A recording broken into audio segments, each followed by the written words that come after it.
R you crazy मनस्वी? हे काय करतेस? दीक्षा हात झटकत उभी राहिली. आता तीही चिडली होती. मी काय करते? रिअली? तू काय करतेस Diksha? Are you trying to separate us? Manasvi भडकली होती. काय बडबडतीयस? दीक्षा चिडून म्हणाली. आता पुढे.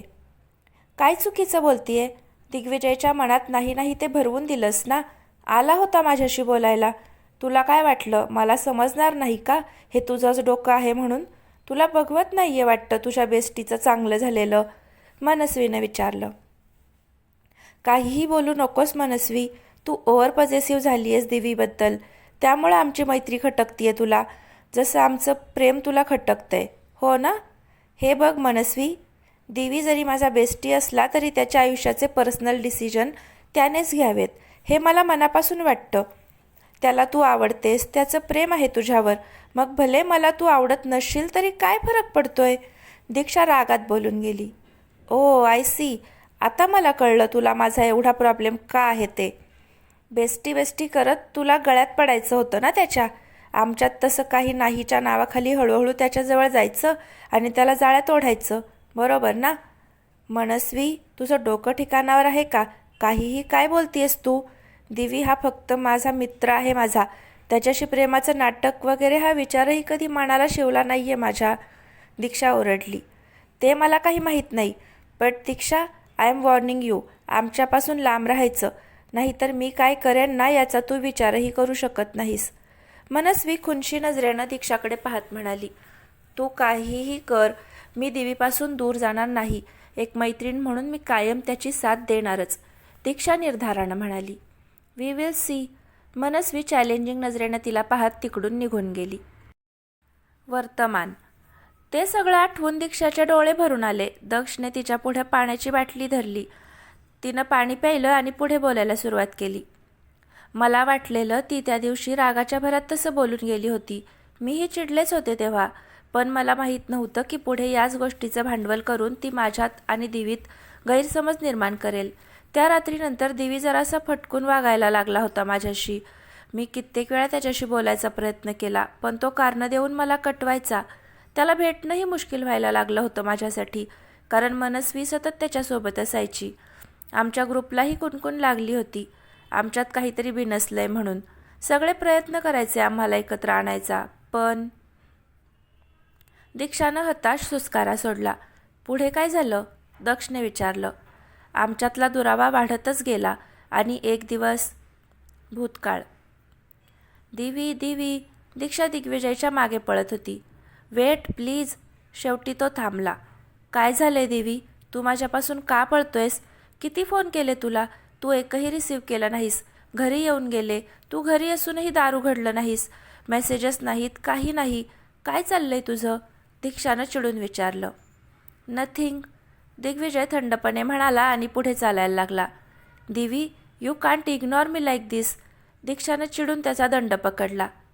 बेस्टी म्हणवतोस ना स्वतःला? मग आता काय झालं? संपली का फ्रेंडशिप तुझी इतक्यातच? दीक्षा त्याच्या नजरेत पाहत म्हणाली. बेस्टी? रिअली दिशू, तू खरंच बेस्टी आहेस माझी? दिग्विजय हाताची घडी घालून उभा राहिला. म्हणजे काय म्हणायचंय तुला? दीक्षानं न कळून विचारलं. उगाच वेड पांघरून पेडगावला जाऊ नकोस दीक्षा. तू मनस्वीला काय सांगितलंस त्या दिवशी? की तुला ती आवडत नाही? दिवी, हे बघ, माझा तसा अर्थ नव्हता.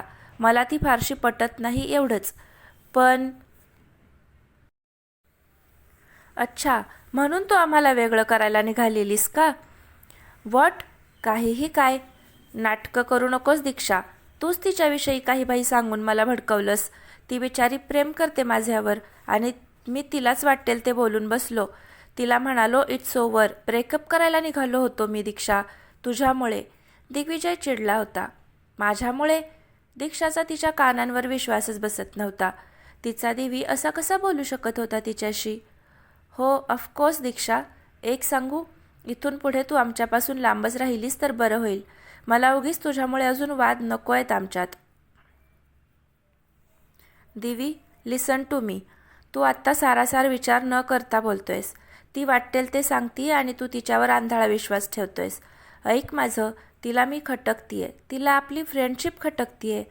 दीक्षा काकुळतीला येऊन त्याला समजावत होती. बास दीक्षा, खूप बोललीस. तुम्हा दोघींमध्ये ना माझं मरण होतंय. तिनं हे म्हणायचं, तू ते म्हणायचं. हे बघ, माझं प्रेम आहे तिच्यावर आणि आम्ही लवकरच लग्न करणार आहोत. आणि जर आमचं नातं टिकवायचं असेल तर मला एकाची निवड करावी लागणार आहे. सो प्लीज, मी रिक्वेस्ट करतो तुला, यापुढे तू आमच्यापासून लांबच राहा. दिग्विजय हात जोडत म्हणाला. हे बोलतानाही त्याचा आवाज कातर झाला होता. त्याला किती त्रास होत होता त्यालाच माहीत. दीक्षा मात्र भरल्या डोळ्यांनी त्याच्याकडे पाहत होती. जरा वेळ दोघे शांतच होते. शेवटी दीक्षानं डोळे पुसले. ओके दिवी, जर तुझी हीच इच्छा असेल तर मी यापुढे कधीही तुला स्वतःहून फोन करणार नाही की भेटायलाही येणार नाही. तू खुश राहावंस एवढंच मला वाटतंय. तू म्हणशील तसं. पण तुला कधीही गरज लागली तर ही दीक्षा कायम तुझ्यासाठी उभी असेल. लक्षात ठेव. Bye and all the best. Diksha हसून मागे वळली आणि तिकडून निघून गेली. दिग्विजय मात्र हताशपणे तिकडेच उभा होता. आता वर्तमान. दीक्षाच्या डोळ्यातून अश्रू ओघळले. दक्ष आणि कार्तिकही इमोशनल झाले होते. माझं MBA झालं आणि हैदराबादच्या एका कंपनीतून मला इंटरव्ह्यूसाठी कॉल आला. तसंही मला या सगळ्यापासून दूर जायचंच होतं. मी ती ऑफर ॲक्सेप्ट केली आणि हैदराबादला निघून गेले. मी जरी मुंबईत नसेन तरी दिवीबद्दलची काळजी जराही कमी झाली नव्हती. उलट अजूनच आठवण यायची मला त्याची. माझ्या फ्रेंड्सकडून जेव्हा जमेल तेव्हा मी त्याच्याविषयी माहिती मिळवायचा प्रयत्न करायचे. तो आणि मनस्वी एंगेजमेंट करतायत ही खबर मला कळली आणि मनाला जरा शांतता मिळाली. त्यानंतर मीही माझ्या जॉबमध्ये बिझी झाले. हळूहळू गोष्टी नॉर्मल होत होत्या. 3 महिने गेले असतील. एक दिवस. भूतकाळ. ऑफिस संपल्यावर दीक्षा फ्लॅटवर निघून आली. 2 दिवसांनी सुट्टीसाठी म्हणून ती मुंबईला जाणार होती. फ्रेश होऊन पॅकिंग करावं म्हणून तिनं पटापट आवरलं आणि बॅग भरायला सुरुवात केली. तिचा फोन वाजला तसं पॅकिंगच्या नादात नाव न बघता तिनं तो रिसीव्ह केला. हॅलो. पलीकडून काही वेळ शांतता. हॅलो, दीक्षा परत म्हणाली. दिशू. त्याचा आवाज आला आणि ती स्तब्ध झाली. एवढ्या दिवसांनी त्याचा आवाज ऐकून तिला रडू येत होतं, पण तिनं स्वतःला सावरलं. दिवी, तिनं हाक मारली. Dishu, I made a mistake. A huge mistake. त्याचा खचलेला आवाज आला आणि दीक्षा घाबरली. दिवी, काय झालंय? Why are you tensed? तिनं काळजीनं विचारलं. संपलंय सगळं. मी, माझं, ती. Divi, calm down. शांतपणे सांगशील काय झालंय? दीक्षाही पॅनिक झाली होती. मला भेटायचंय तुला दिशू, प्लीज. ओके ओके, हे बघ मी 2 दिवसांनी येतेच आहे, तेव्हा भेटून बोलूया, ओके? दीक्षा म्हणाली. तेवढा वेळ नाही आहे माझ्याकडे दिशू, तो गूढपणे म्हणाला. म्हणजे? दिवी, असं का बोलतोयस तू? तू शांत हो. दीक्षा त्याचं असं बोलणं ऐकून टेन्शनमध्ये आली होती. दिशू, ते हॅलो हॅलो दिवी. दीक्षा ओरडत होती पण फोन कट झाला होता. तिनं घाईघाईत परत फोन लावला, पण आता नुसतीच रिंग जात होती. तिनं हडबडत फोन फिरवले आणि तिचं फ्लाईट रिशेड्यूल केलं. दुसऱ्या दिवशी सकाळी दीक्षा मुंबईला पोहोचली. घरी जाऊन सामान टाकून तिनं दिग्विजयच्या फ्लॅटवर धाव घेतली, पण तिकडे लॉक होतं. तिनं मनस्वीचा नंबर डायल केला, पण तो बंद येत होता. नक्की काय झालेलं कळायला मार्ग नव्हता, पण नक्कीच काहीतरी घडलं होतं. वर्तमान. त्या दिवसापासून मी वेड्यासारखी दिवीला शोधत होते. कळत नव्हतं काय करावं. एक दिवस मनस्वीचा पत्ता कळला आणि तिच्या घरी जाऊन पोहोचले. तिनं नेहमीप्रमाणे मला उडवून लावलं. देवीचा कुठेच पत्ता नव्हता. मनस्वी सांगत नव्हती. मी माझ्या परीनं त्याला शोधत होते. मला माहीत होतं जे काही झालं होतं त्याला तीच जबाबदार होती. मी तिच्या मागावर होते, पण माझ्या हाती काही लागलं नाही. मी परत हैदराबादला निघून गेले, पण देवीचे विचार मनातून जाईनात. शेवटी मी मुंबईत परत येण्याचा निर्णय घेतला. तिकडच्या कंपनीसोबत माझा 2 वर्षांचा बॉन्ड होता. तो संपला आणि मी परत आले. जॉब शोधत असताना DK ग्रुप ऑफ इंडस्ट्रीजकडून ऑफर आली आणि मी तिकडे जॉईन केलं. या दरम्यान मी मनस्वीचा शोध घेणं थांबवलं नव्हतं. कुठेतरी वाटत होतं दिवी सेफ असेल. ऑफिसमध्ये नितीनची भेट झाली आणि मी त्याच्या प्रेमात पडले. तात्पुरता का होईना या सगळ्याचा विसर पडला मला. पण अचानक दक्ष माझ्या आयुष्यात आला आणि आमचं हे असं लग्न झालं. आम्ही गोव्याला गेलेलो तेव्हा परत एकदा ती माझ्यासमोर आली, मनस्वी. आणि परत एकदा सगळ्या आठवणी उफाळून आल्या आणि दीक्षा बोलायची थांबली. दक्ष आणि कार्तिक शांतच झाले होते. तिघेही आपापल्या विचारात गडलेले. अचानक दक्षला काहीतरी क्लिक झालं. कार्तिक हे नाव मनस्वी प्रशांत देशपांडे हे फॅमिलियर नाही वाटत तुला? दक्षने विचारलं तसं दीक्षा आणि कार्तिक चमकून त्याच्याकडे पाहायला लागले. मनस्वी, तिघांच्याही डोक्यात मनस्वीचे विचार चालू होते. दक्ष आठवायचा प्रयत्न करत होता पण त्याच्या डोक्यात काहीच येत नव्हतं. दीक्षा, मला असं वाटतं तू आता रूममध्ये जाऊन आराम कर. आपण या सगळ्याच्या मुळाशी नक्की जाऊ. दक्ष, तोपर्यंत मी आपल्या माणसांना कामाला लावतो. काही करून या मनस्वीपर्यंत पोहोचलंच पाहिजे. दक्ष, एकदा आपण या पुराव्यांवरून नजर घालू. यात एखादा क्लू मिळाला तर बघू, पण तुर्तास आपण जरा शांत होऊ. त्याशिवाय प्रॉपर पद्धतीनं डोकं चालणार नाही. कार्तिक त्या दोघांना समजावत म्हणाला. बरोबर आहे तुझं. दीक्षा, तू आराम कर. मी आईला भेटून येतो. दक्ष तिच्या रिप्लायची वाट पाहत बाहेर निघून गेला. तो गेला तसा कार्तिकही बाहेर जायला निघाला. कार्तिक, तुलाही असंच वाटतं का? काय या सगळ्यात माझी चूक आहे? दीक्षानं सवाल केला. नाही दीक्षा, मला पहिल्यापासून असं वाटत होतं की काहीतरी निसटतंय, पण काय हेच कळत नव्हतं. मी आणि दक्षने कित्येक वेळा पुरावे क्रॉस चेक केले, पण प्रत्येक वेळेस तुझं आणि दिग्विजयचं नाव यायचं. मनस्वी त्यात नव्हतीच. एवढे धडधडीत पुरावे असताना आम्ही काय कोर्ट पण विश्वास ठेवेलच ना. तुम्ही कायम सोबत असायचाच. तुमचं कॉलवर सतत बोलणं, सुसाईड करायच्या आधी दिग्विजयचं तुला कॉल करणं, मध्ये तुमच्या नात्यात दुरावा येणं, हे सगळं हेच सजेस्ट करतं ना की तुम्ही दोघं खूप क्लोज होतात. मी तुमच्या मैत्रीवर प्रश्नचिन्ह निर्माण करत नाही, पण पुरावे तेच सांगतात. कदाचित हे पुरावे मुद्दामहून प्लॅन्ट केले असावेत. कार्तिकचं बोलणं ऐकून दीक्षाही शांत झाली. तिनेही ते पुरावे पाहिले होते. ते मुद्दामहून प्लॅन्ट केले हे तर नक्की, पण का, असे अनेक प्रश्न तिला पडले होते. दीक्षा, आता सध्या तरी तू या सगळ्याचा विचार करू नकोस. आपण नक्की शोधून काढू. मी येतो. कार्तिक बाहेर निघून गेला. दक्ष आईला भेटायला तिच्या रूममध्ये आला. आईला काय सांगायचं याबद्दल तो शब्दांची जुळवाजुळव करत होता. आई, दक्षने त्यांना हाक मारली. त्या विचारात हरवल्या होत्या. दक्षला पाहून त्या पटकन त्याच्याजवळ आल्या. दक्ष, हा सगळा काय प्रकार आहे? दीक्षा दिग्विजयला पाहून इतकी आश्चर्यचकित का झाली? तिचा आणि दिग्विजयचा काय संबंध आहे? त्यांनी दक्षवर प्रश्नांचा भडीमार केला. आई, शांत हो बरं तू. आई, दीक्षा आणि भाई एकाच कॉलेजमध्ये शिकायला होते. एकमेकांचे बेस्ट फ्रेंड होते. असं असलं तरी भाईनं तिला त्याचं पूर्ण नाव किंवा काहीच माहिती सांगितली नव्हती. ती जॉबसाठी बाहेर असल्यामुळं भाई गेल्याचंही तिला माहीत नव्हतं, कारण तेव्हा त्यांचा कॉन्टॅक्ट नव्हता. त्यामुळं त्याच्या फोटोला हार घातलेला पाहून ती शॉक झाली. तिला धक्का बसला. दक्षने त्यांना अर्ध सत्य सांगितलं, कारण खरं जर त्यांना कळलं असतं तर. दक्षला या तरची भीती वाटू लागली होती. खरंच दीक्षा निर्दोष निघाली तर दक्ष स्वतःला कधीही माफ करू शकणार नव्हता. आणि दीक्षा, तिचा तर प्रश्नच नव्हता. कसं करणार होता तो त्याच्या चुकीचं प्रायश्चित्त? असे एक ना अनेक विचार त्याच्या डोक्यात फिरत होते. पण तिला रूमची चावी कशी मिळाली? तुला आवडत नाही ना कुणी त्या रूममध्ये गेलेलं? अनुराधाबाईंनी विचारलं. आई, अगं चावी ड्रॉवरमध्ये असते ना. कुतूहल म्हणून गेली असेल ती. तू नको ना जास्त विचार करू. दादाबद्दल कळल्यापासून दीक्षा शॉकमध्ये आहे. तिला सावरायला हवं.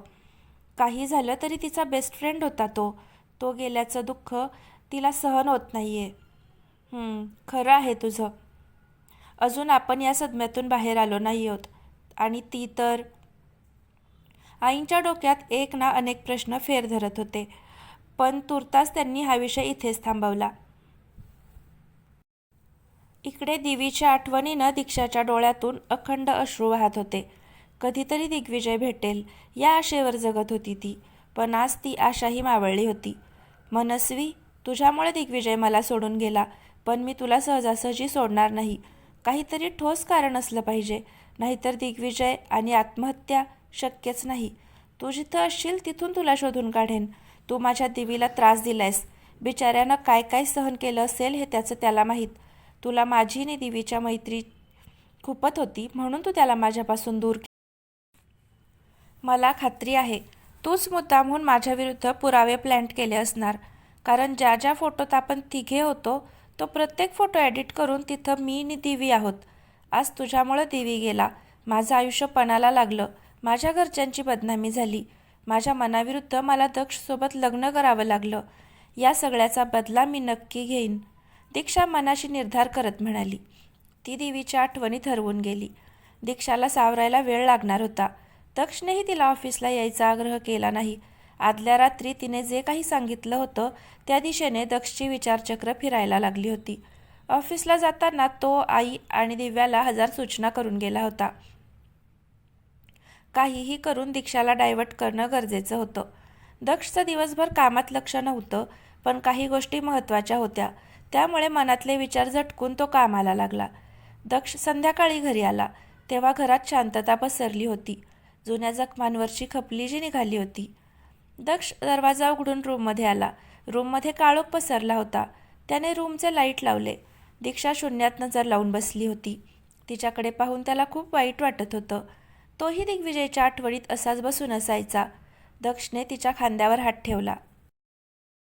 दीक्षा, शांत हो. मला माहिती आहे तुला या सगळ्याचा शॉक बसलाय, पण यातून सावरायला हवं. सिरियसली दक्ष, हे तू बोलतोयस की हेही एक नाटकच आहे? दीक्षा डाफरली. दीक्षा प्लीज, भाईच्या बाबतीत नाटक करणं एवढा दुष्ट नाहीये मी.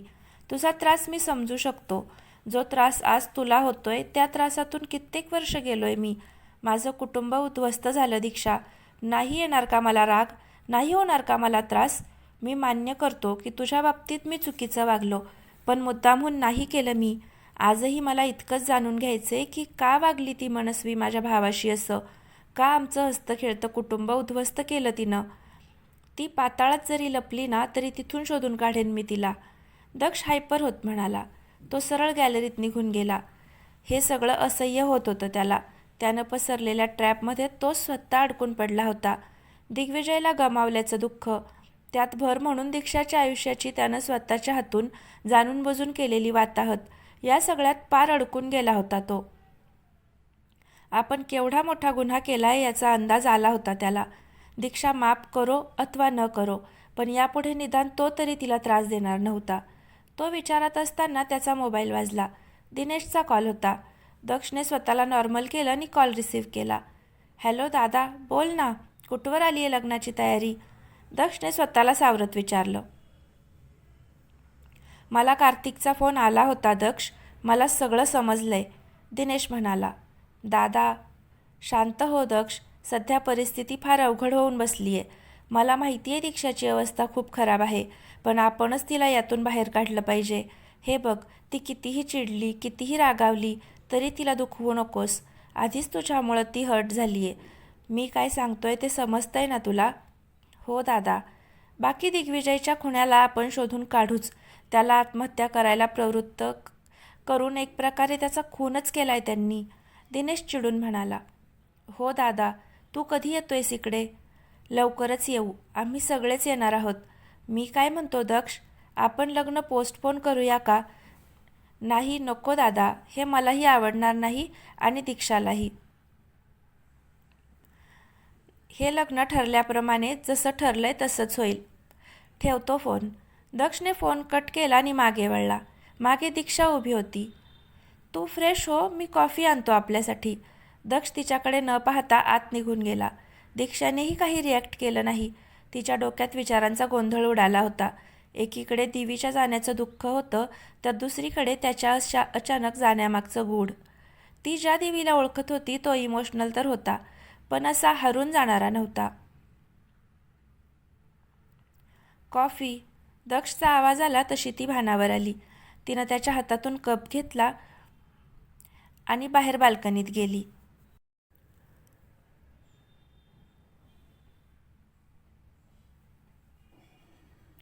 दक्षही तिच्या मागे गेला. दीक्षा, त्यानं हाक मारली. काय? मला असं वाटतंय तू थोडे दिवस घरीच थांबावंस. आय मीन, आता सध्या तू ज्या मनस्थितीतून जातीयस ते बघता. तू एक काम करतेस का? थोडे दिवस तू आणि दिव्या न्यू दीदीसोबत राहता का? तिला लग्नाच्या तयारीसाठी मदतही होईल आणि तुलाही जरा. दक्ष दीक्षाचा अंदाज घेत होता, पण तिच्या चेहऱ्यावर कसलेच भाव नव्हते. तिनं शांतपणे त्याच्याकडे पाहिलं. दक्ष, मी उद्यापासून ऑफिसला येतेय. दीक्षाने तिचा निर्णय सांगितला. अगं पण. दक्ष, माझा डिसिजन झालाय. हे बघ, काय झालं होतं ते तर काहीही झालं तरी मी शोधणारच आहे, पण जर घरी बसले तर वेडी होईन मी. तेच तेच विचार करत राहीन. त्यापेक्षा बाहेर पडले तर जरा मन शांत होईल आणि पुढे काय करायचं त्याचा विचारही करता येईल, दीक्षा म्हणाली. ओके, ॲज यू विश, दक्ष म्हणाला. दीक्षा, ते आय मीन दक्षला काय बोलावं कळत नव्हतं. मनात इतकं गिल्ट दाटलं होतं की काय बोलणार होता तो.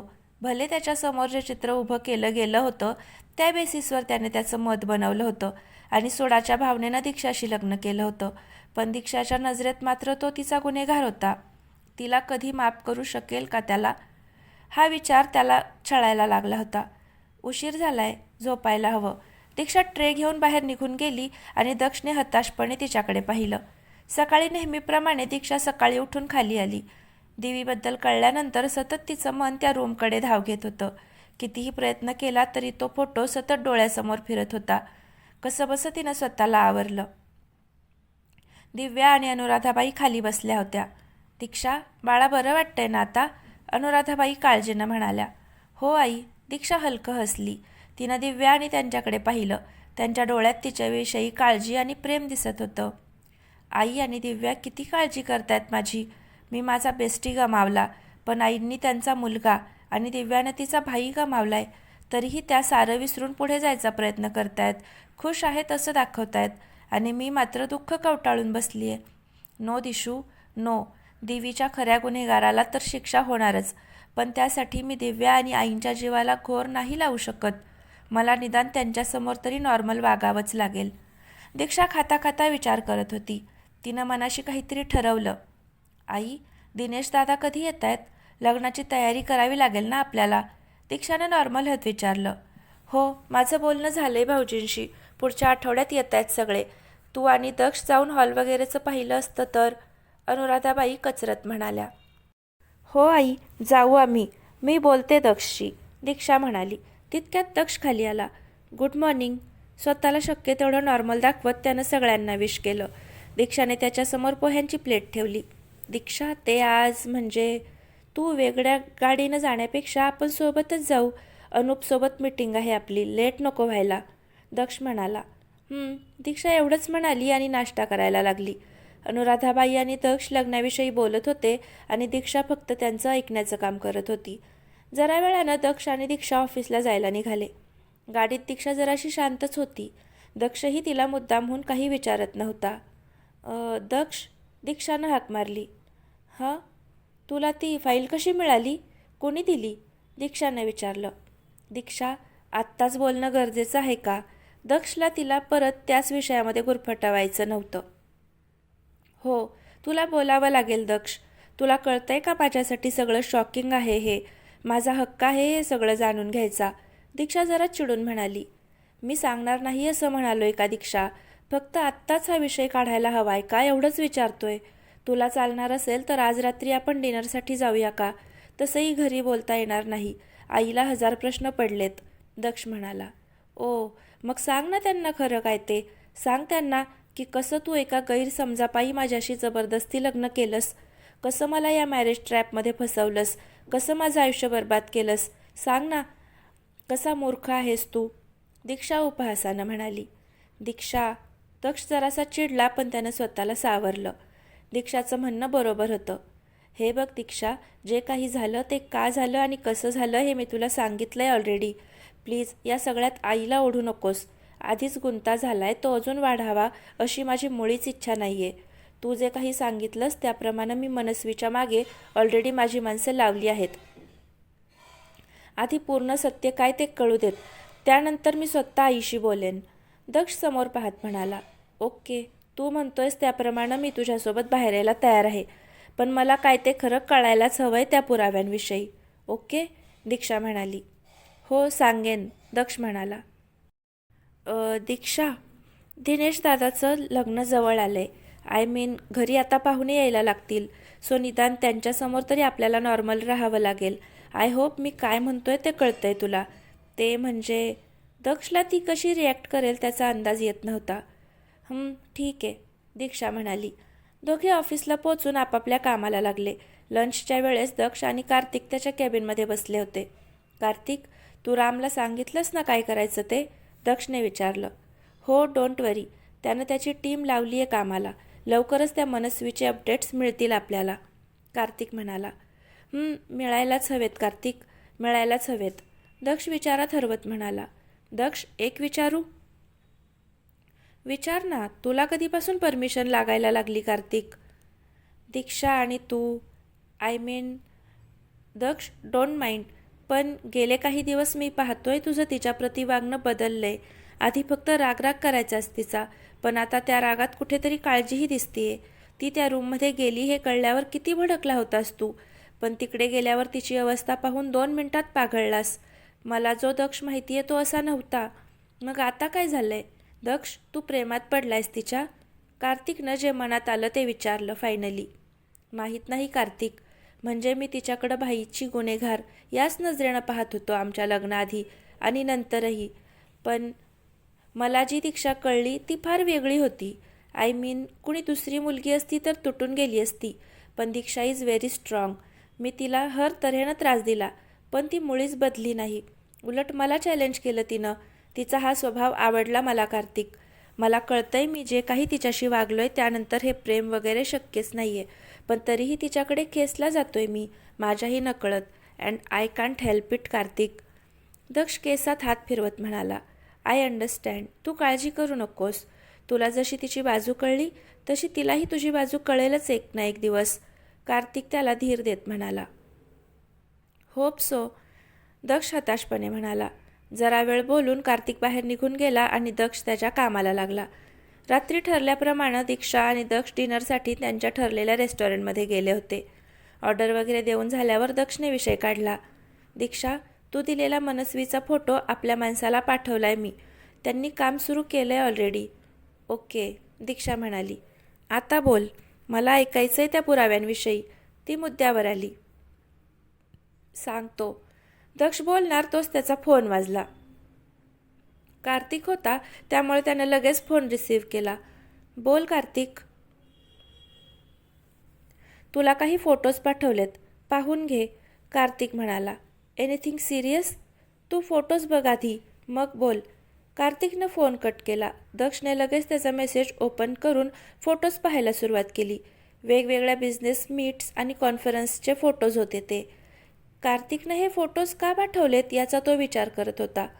दक्ष, काय झालं? फोनमध्ये घुसशील का आता? तो फोन अगदी जवळ घेऊन काहीतरी पाहत होता, ते बघून दीक्षानं विचारलं. कार्तिकनं हे फोटोज पाठवलेत, मला म्हणाला पाहून घे. तू पण बघ जरा, काही बिझनेस मीट्स आणि कॉन्फरन्सचे आहेत फोटोज.